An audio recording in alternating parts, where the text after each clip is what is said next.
Eccoci. tutte e due, tra l'altro. Allora eccoci tornati, ultima tranche della nostra trasmissione che dedichiamo questa volta al lavoro, e questa settimana è stata la settimana della festa del 1° maggio, una festa che di anno in anno, quando si ripresenta, come dire, è accompagnata anche qui da vari punti interrogativi. Alcuni dicono: ma cosa c'è da festeggiare, ma che cosa resta del lavoro? I lavoratori sono, ad esempio coinvolgendo le forze sindacali, i lavoratori sono veramente protetti, sono, come dire, sostenuti dalle forze sindacali. Com'è cambiato, no? Allora, prima di darvi la parola, volevo farvi sentire che cosa ha detto il Presidente Capo dello Stato il 1° maggio, intervenendo al Quirinale. Ascoltiamolo. I Costituenti hanno posto il lavoro a fondamento della Repubblica, perché il lavoro costituisce un'espressione irrinunziabile della dignità della persona. Rappresenta anche la nostra partecipazione alla crescita della comunità e dunque premessa di una libertà personale e collettiva. Il lavoro è strettamente legato alla democrazia e al suo sviluppo. Laddove la struttura produttiva e sociale non è più in grado di assicurare quelle condizioni che sorreggono i nostri diritti di cittadinanza, allora la crisi rischia di contagiare le stesse istituzioni rappresentative. E laddove l'esclusione dal lavoro colpisce tante donne, uomini, giovani, intere famiglie, il bisogno e l'insicurezza possono inoltre innescare una pericolosa spirale di sfiducia. Per questo il lavoro è una priorità.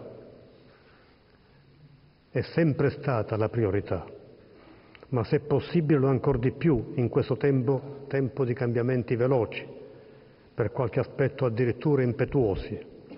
Il lavoro cambia, i modi di produzione, i servizi, il welfare sono attraversati da innovazioni profonde, ma la dignità e la libertà delle persone, assicurate da una buona occupazione, restano l'elemento vitale, insostituibile di ogni società democratica.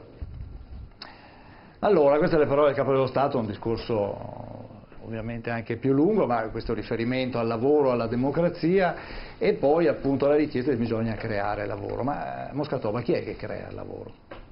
Il lavoro lo creiamo noi, creando le condizioni affinché il territorio italiano sia più appetibile per gli investimenti, affinché le aziende possano costituirsi, produrre e dare lavoro alle persone, affinché le aziende possano essere competitive sui mercati.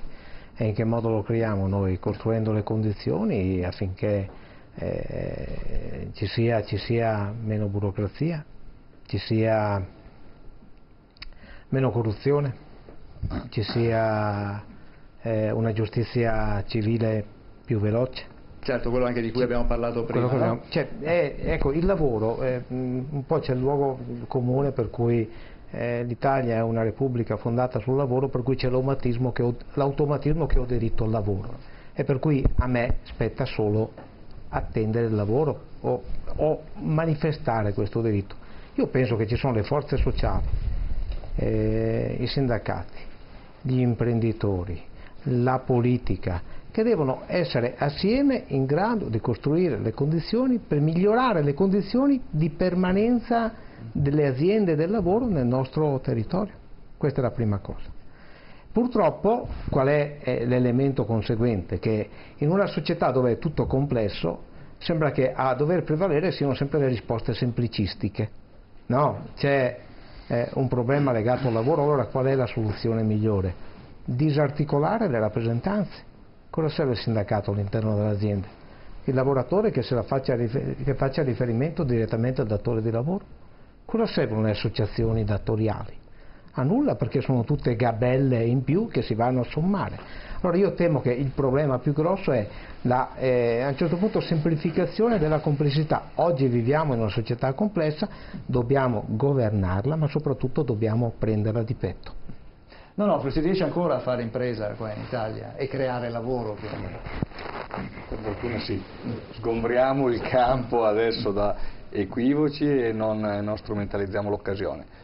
Fare impresa in Italia è ancora possibile, lo testimoniano migliaia di imprenditori nella nostra Padova ogni giorno, e certo è che non è semplice, e soprattutto perché noi abbiamo ancora una fortuna in Italia che però rischia di essere il nostro limite. Siamo un paese tutto sommato con una grande ricchezza e con un risparmio privato che fa sì che siamo anche lenti nell'adeguarci ai cambiamenti, e noi in questo momento abbiamo cicli tecnologici mondiali che ci impongono di essere rapidi, e rapidi vuol dire anche saper fare in modo che termine un po' trito, ma le istituzioni, cioè coloro che hanno responsabilità su tutto il sistema, non siano di intralcio. Non dico che aiutino, quello sarebbe già un passo successivo, ma che non siano di intralcio alla velocità dei tempi. Guardi che non è per niente scontato, e lo vediamo nel momento in cui, faccio un esempio, dalla sera alla mattina per un veto politico sono spariti gli strumenti per il lavoro accessorio. Sulla minaccia di un referendum, dalla sera alla mattina è sparito il lavoro accessorio in Italia, i voucher. Io non sto dicendo che era lo strumento più bello del mondo, sto dicendo che semplicemente non possiamo farlo sparire dalla sera alla mattina, anche perché, capiamoci, mediamente ogni lavoratore a statistiche alla mano stiamo parlando di 400 euro per lavoratore. Io non so qual è l'equivalente strumento per dare disponibilità a un datore o comunque a un privato per regolamentare 400 euro. È il nero, e la mancanza di qualsivoglia tutela anche non solo previdenziale ma anche assicurativa. Ecco, se trattiamo il lavoro in questo modo, non è che siamo di intralcio allo sviluppo dell'impresa. Se trattiamo il tema della giustizia concentrando tutto il dibattito sugli aspetti più mediatici e dimenticandoci totalmente che se un'impresa non incassa un credito, e io faccio una parentesi, sono molto preoccupato per tutto l'indotto della fornitura di Alitalia nel momento in cui si va verso un finale già scritto, ecco, perché diciamo che a pagare il conto come al solito sono sempre piccoli. Ecco, nel momento in cui mettiamo chi non riceve i propri pagamenti tra privati, non guardiamo neanche il pubblico, non gli diamo alcuno strumento di tutela, perché in Italia tutto sommato se non ci si paga si apre un contenzioso che può andare avanti 20 anni, è evidente che non è che stiamo sostenendo l'impresa, ma gli stiamo creando degli intralci fisiologici. In Italia abbiamo una struttura legislativa che sembra scritta apposta per intralciare la crescita delle piccole e medie imprese. Cioè, se un'impresa ha la fortuna di crescere è un percorso a ostacoli. Ma sono ostacoli, non ci sono i problemi del mercato, che già di per sé è un bel casino, soprattutto di questi tempi, ma sono tutta una serie di ostacoli che si frappongono a quello che dovrebbe essere un ascensore. Se un'azienda è così fortunata ad avere l'occasione di crescere, tappeto rosso, vai avanti e corri.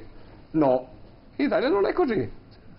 È sempre più difficile, e qui faccio anche autocritica, ad esempio, per chiudere sulla riflessione del lavoro, immaginare un sistema che regolamenta i rapporti di lavoro secondo una divisione del tutto oramai arbitraria e estemporanea in contratti collettivi di lavoro che oramai sono un'infinità, che regolamentano tutto sommato la stessa attività. Allora oggi io faccio un'attività, facciamo conto che io faccio il mulettista, a seconda del contratto che applico può variare i miei diritti o doveri, ma in un modo spaventoso. E allora questo crea un elemento di complessità dove tutto sommato si generano delle inefficienze che noi per primi facciamo fatica a fronteggiare.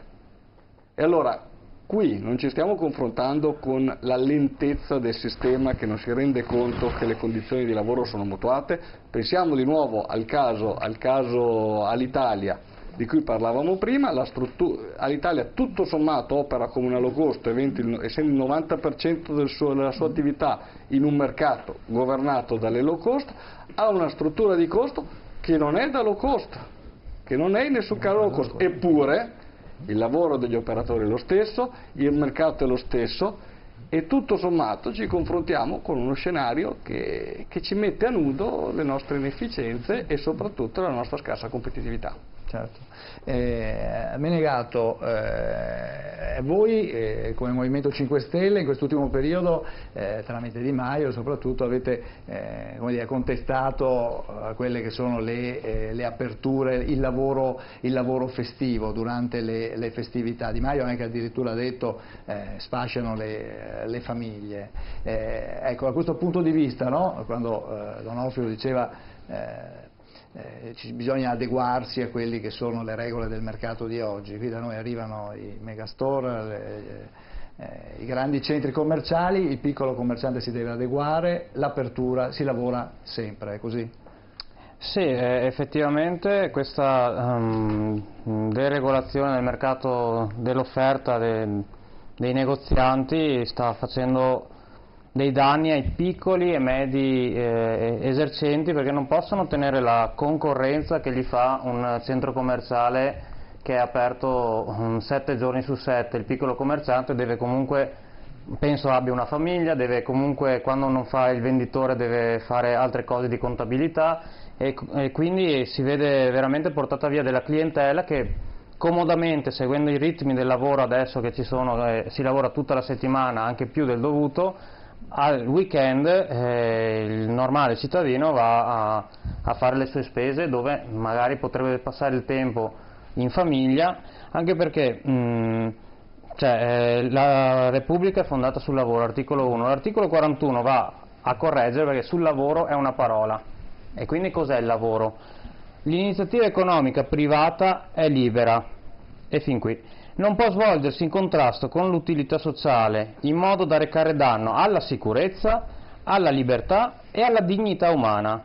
Quindi qualsiasi attività che mi porta il padre di famiglia, la madre, soprattutto le commesse, penso alle tante commesse che hanno i bambini a casa e alla domenica se ne vanno a lavorare ai centri commerciali dove c'è gente che è stato dimostrato quello che spenderebbe in una settimana non spende di più perché c'è anche la domenica. Cioè, distribuisce la sua spesa in un più tempo, ma non è stata la liberalizzazione un favore e un modo per favorire la crescita.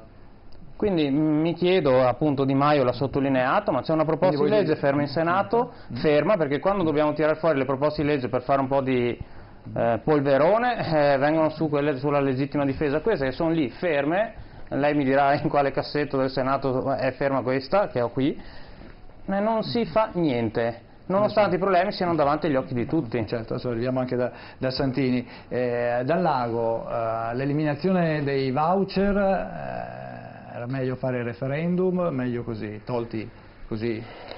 Era meglio pensarci prima e pensare al fatto che bisognava ritornare alla legge Biagi e al lavoro saltuario, occasionale, e quindi bisognava ripensarli per tempo, in qualche modo trasformandoli in ciò che erano fin dall'inizio, e quindi lavoro occasionale fatto solo per determinate figure, fatto solo in determinati contesti. Ecco, questo era molto chiara la legge Biagi, che è stata la vera legge di riforma del mercato del lavoro nel nostro Paese. A lei i voucher non piacevano?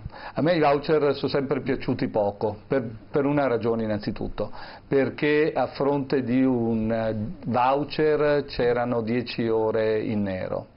Cioè il voucher copriva molto del nero che comunque si faceva come lavoro, e non mi piacevano neanche per un utilizzo così massiccio e in qualche modo generalizzato, no? Una cosa è se ho bisogno della signora che venga a farmi di pulizia in casa per 2 ore, quindi utilizzo il voucher, altra cosa è poterlo utilizzare in modo così generalizzato come è stato fatto. Ma qua si introduce anche un elemento che molto brevemente, insomma, considero veramente feroce e deleterio. In buona sostanza negli ultimi 30 anni, con le varie parole importanti, no? Deregolazione, mercato globale, competizione internazionale e così via, si è coperto il fatto che nel nostro, come in tanti altri paesi, i diritti si sono ridotti. Noi abbiamo ridotto i diritti, abbiamo ridotto le retribuzioni, abbiamo ridotto le coperture dello Stato sociale. Parlo in qualche modo noi come Paese, che avevamo invece un'ambizione che era molto importante, che era quella di estendere questi diritti agli altri. Mai come in questo periodo a livello internazionale i diritti sono aumentati, anche le retribuzioni mediamente sono aumentate. Mai come in questo periodo la nostra situazione invece è diventata così preoccupante. E sul mercato del lavoro faccio solo una brevissima considerazione. Noi abbiamo sottovalutato l'impatto molto forte della scuola. La scuola, almeno fino alle medie superiori, ha prodotto un profondo cambiamento democratico nel nostro Paese. In fondo ognuno di noi è andato a scuola in modo quasi gratuito ed ha ottenuto il diploma. Certo, insomma, si è perso per strada anche chi ha avuto difficoltà, ma insomma ha reso molto democratico. L'aspetto meno democratico oggi è l'università, perché costa sempre di più, e soprattutto poi la terribile e dura distinzione tra chi trova immediatamente lavoro, grazie non ad una sana competizione tra la qualità, ma ad altre ragioni che nel nostro paese sono ancora abbastanza forti, le conoscenze, i rapporti personali e così via, e chi invece questo lavoro è costretto a trovarlo all'estero con eventuali e relative soddisfazioni. Ecco, credo che su questo dovremmo agire con molta severità. Certo, questo è un altro tema amplissimo da affrontare. Santini, due cose allora, voucher e liberalizzazioni, sono da rivedere?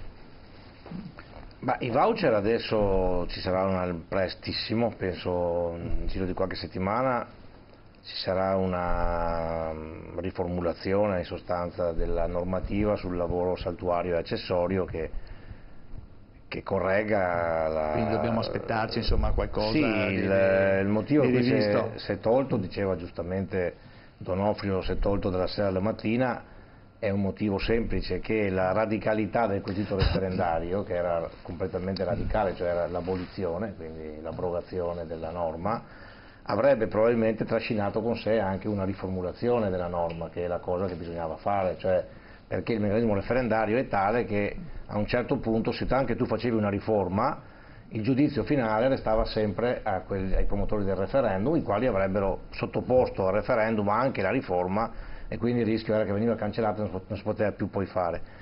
Si è tolto di mezzo, diciamo, si è eliminato il referendum togliendo di mezzo tutto l'istituto, e adesso verrà, come dire, riformulato probabilmente con due modalità diverse, uno riguardo le famiglie e uno riguardo le imprese, in modo tale da regolare diversamente, perché un lavoro saltuario in capo alle famiglie ha una certa caratteristica, certo, in capo alle imprese ha un'altra caratteristica, perché le imprese hanno già molti altri strumenti per regolare il lavoro discontinuo, il lavoro per esempio a tempo parziale, il lavoro stagionale, cioè ci sono già tanti altri strumenti, e quindi probabilmente si entrerà, penso, sul lavoro intermittente, che è uno degli strumenti che già oggi regola il lavoro saltuario. Liberalizzazione. No, qui il problema è semplice. Allora, io mi sono battuto per una vita perché sono d'accordo che meno si lavora di domenica meglio è, però dobbiamo sapere che da quando mondo è mondo esistono già un sacco di settori dove si lavora la domenica, insomma, gli ospedali devono funzionare anche di domenica, gli altiforni devono funzionare anche di domenica, cioè non è che adesso scopriamo per questa questione dei supermercati, quindi il problema è un problema. Il problema che è scoppiato in questi ultimi tempi è un altro, non è quello del lavoro la domenica, che è legato a modalità di liberalizzazione avvenute in tutta Europa, in cui anche l'Italia si è adeguata. È il problema di determinate giornate simbolo, diciamo così.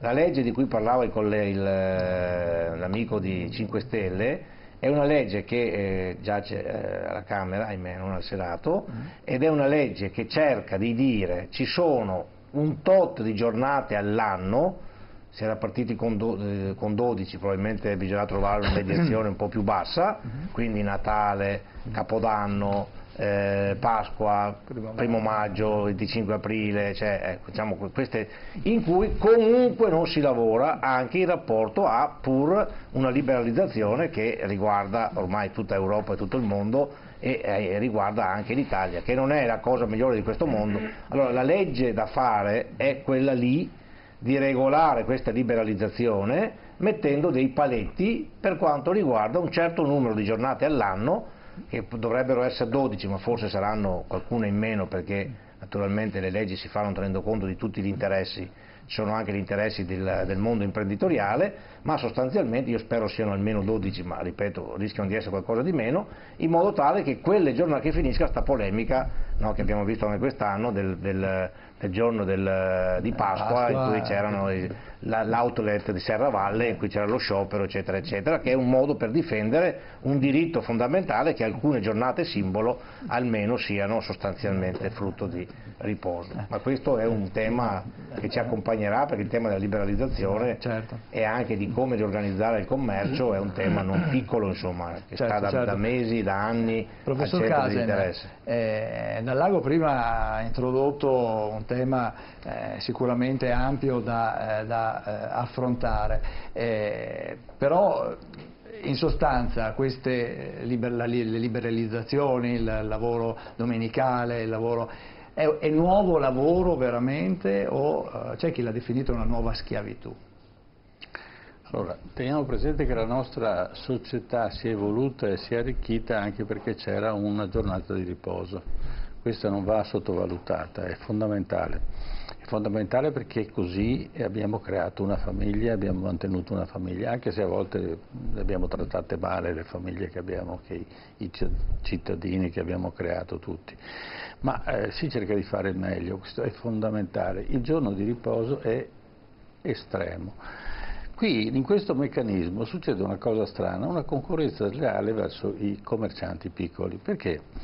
Perché è chiaro che io la domenica, invece di andare a fare la gita fuori porta, vado in centro commerciale dove mangio la pizza con i figli, faccio sessione centro giochi, li parcheggio lì e poi, come succede, non so, per non fare pubblicità all'Ikea, e poi faccio un giro e mi stuzzica l'idea di comprare tutte quelle cose che durante la settimana non ho tempo di fare. Ma durante la settimana i commercianti medio-piccoli soffrono di questa possibilità dell'acquirente di giocarsi la domenica ad andare a fare acquisti. E quindi chiaramente abbiamo il centro storico delle grandi città che comincia a sputarsi. Allora, l'altro aspetto che meramente finanziario, questi centri commerciali non hanno il cuore e la testa in Italia, ce l'hanno da un'altra parte, i soldi vanno fuori, non restano dentro, quindi non c'è una ridistribuzione, torniamo a Marx, delle ricchezze. Questo invece che a livello operaio, siamo a livello commerciante. No, c'è una ridistribuzione delle ricchezze che non c'è più, vengono concentrate nei grandi gruppi economici a livello mondiale.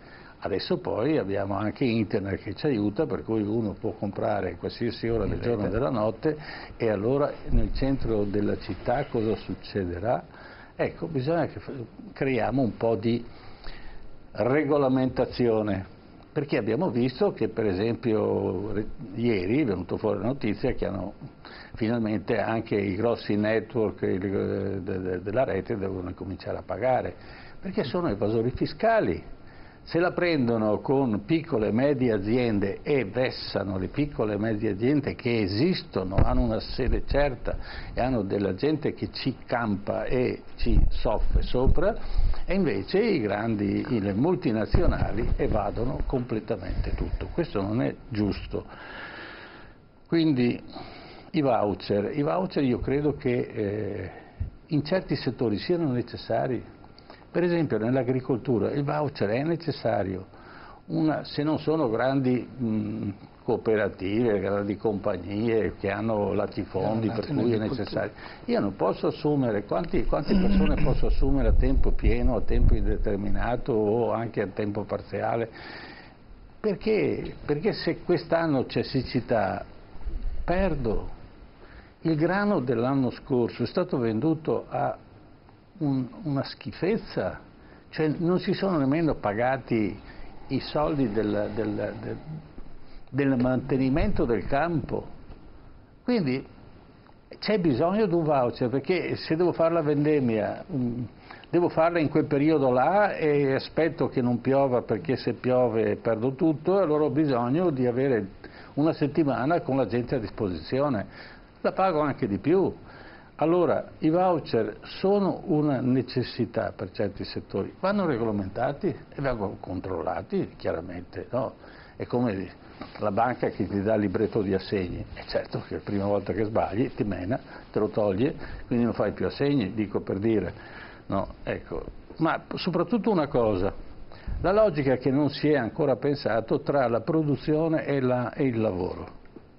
Lavoro e produzione vanno in simbiosi e chiaramente l'uno deve soverchiare l'altro, quindi il lavoro è giusto, come diceva il Presidente della Repubblica, ma anche la produttività, per cui ci vuole che il sindacato si sieda sul tavolo degli imprenditori, come fanno per esempio in Germania la Volkswagen o molte altre aziende, e discutono come gestire l'azienda.